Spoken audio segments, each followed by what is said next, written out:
벤부부, 밴쿠버에서 부동산으로 부자 되세요. 벤부부 리얼트 그룹의 오영환 리얼터입니다.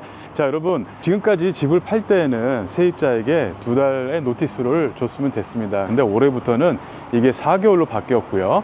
그리고 얼마 전에 이거 다시 3개월로 다시 개정이 되었습니다. 자, 그럼 집을 팔 때, 세입자가 있는 집을 팔 때는 좀 주의하셔야 되는 게 여러 가지 절차를 RTA, 레지던셜 테넌시 액트에 맞게 일을 진행하지 않으면 나중에 낭패를 보실 수 있기 때문에 제가 오늘 집을 리스팅부터 어떻게 하면 되는지 자세하게 안내를 해드리도록 하겠습니다. 자, 그럼 첫 번째, 먼저 집을 리스팅하기 전에 세입자한테 얘기를 해줍니다. 자, 이 집을 내가 팔려고 내놓을 테니 쇼잉과 그 다음에 오픈하우스 좀 협조를 부탁한다고 얘기를 해줍니다. 근데 이때는 아직 바이어가 집을 들어와 살지 아니면은 계속 렌트를 계속 줄지 아직 정해진 게 없잖아요. 그렇기 때문에 이때는 렌트 노티스를 주는 건 없습니다. 자, 그러면은 이제 쇼잉을 했어요. 쇼잉을 하고 오픈하우스를 했는데 어떤 바이어가 이 집 너무 마음에 들어요. 그래가지고 조건을 해가지고 오퍼를 넣습니다. 그럼 오커가 이제 억셉트가 됐어요. 그러면 조건 해제 기간 동안에 바이어가 셀러가 같이 이제 조건을 해제하기 위해서 노력을 하겠죠. 자, 그리고 조건 해제가 되었습니다. 그러면은 이제 바이어가 선택을 해야 돼요. 내가 이 집에서 살 것인지 아니면 계속 렌트를 줄 것인지. 자, 그러면 곧 내가 살기로 했습니다. 그러면은 바이어는 이제 셀러에게 내가 이 집을 들어와 살 테니 이것을 베이컨트, 빈집으로 해주세요 하고 노티스를 이제 전달합니다. 그러면은 전달받은 셀러는 이걸 가지고 3months 노티스와 함께 세입자에게 이걸 다시 전달을 합니다.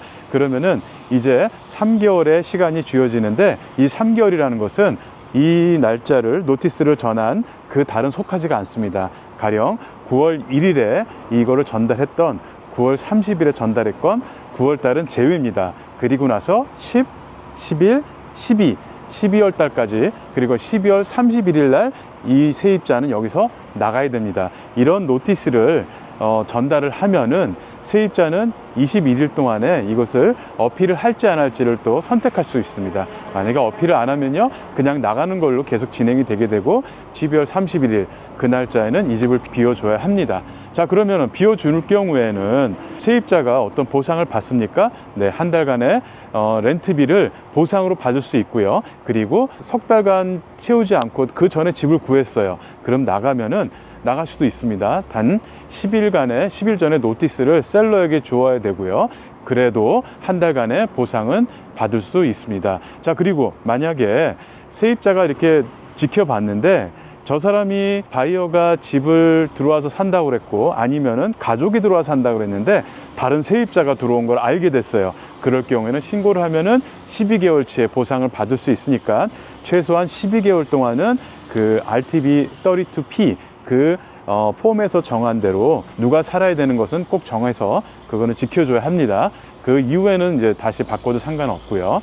자, 그리고 바이어가 집을 2달 내지 석 달 동안 사이에 텀을 두고 집을 보러 다닙니다. 그런데 3개월의 노티스를 준다는 것은 실질적으로는 4개월이나 마찬가지잖아요. 그럴 경우에는 바이어한테는 굉장히 좀 어려운 선택이 될 수 있고 그 집을 좀 멀리 할 수도 있고요.